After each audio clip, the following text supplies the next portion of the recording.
But these lyrics, though, we got to talk about these lyrics. All right. So again, we've gone through both verses and the pre-choruses and all of that. And so to summarize, we started off with a character who felt very comforted sitting in front of the glow. This was all he ever loved. Then we find out that sitting in front of the TV was actually somewhat of a horror scene, very eerie, maybe not healthy for him.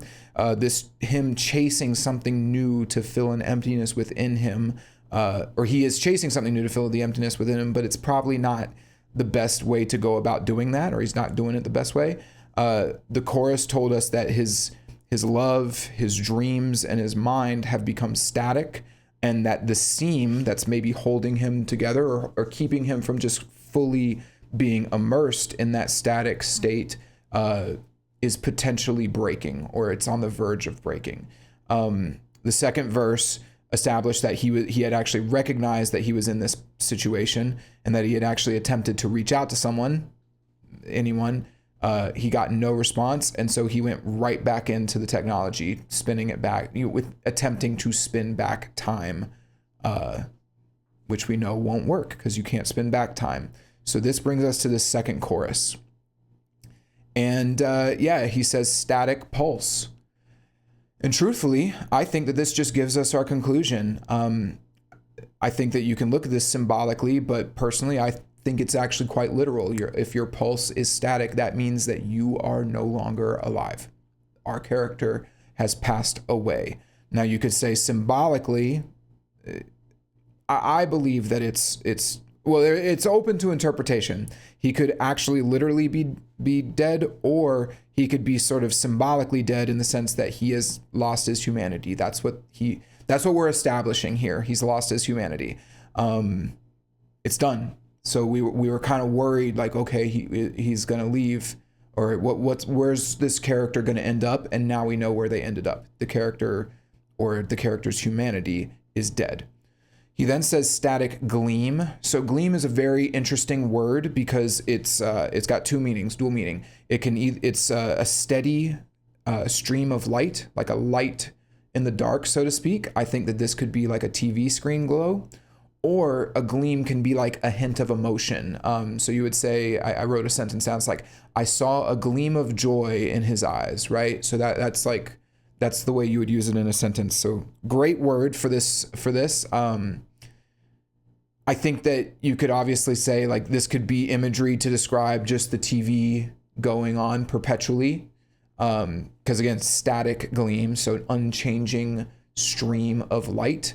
But I also think it could mean that the moment that he passed away, if we're going with the interpretation that he actually died, maybe in that moment he felt an emotion. Gleam doesn't necessarily mean happy, to be clear. It doesn't mean happy or joyful. It just means like a sliver of emotion on a person's face.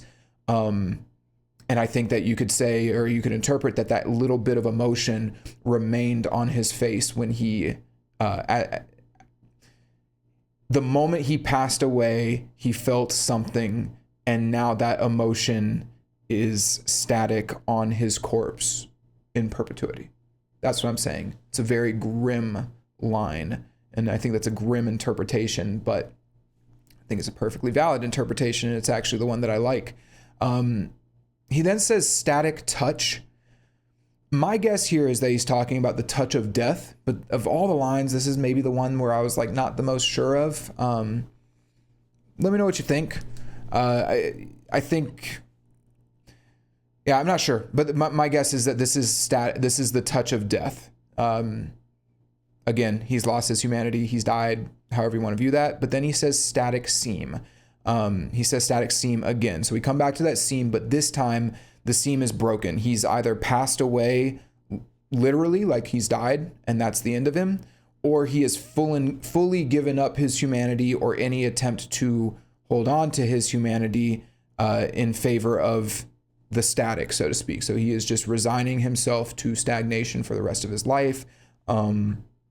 Yeah, I think, again, you can interpret this many ways. I want to just say it just because it's at least a possible interpretation. From like a futuristic sense, he could have actually just become a robot, right? Like, oh, he's become a robot. M. Shadows has a robot arm. But I think that's less likely. I think more likely he has resigned himself to a state of stagnation.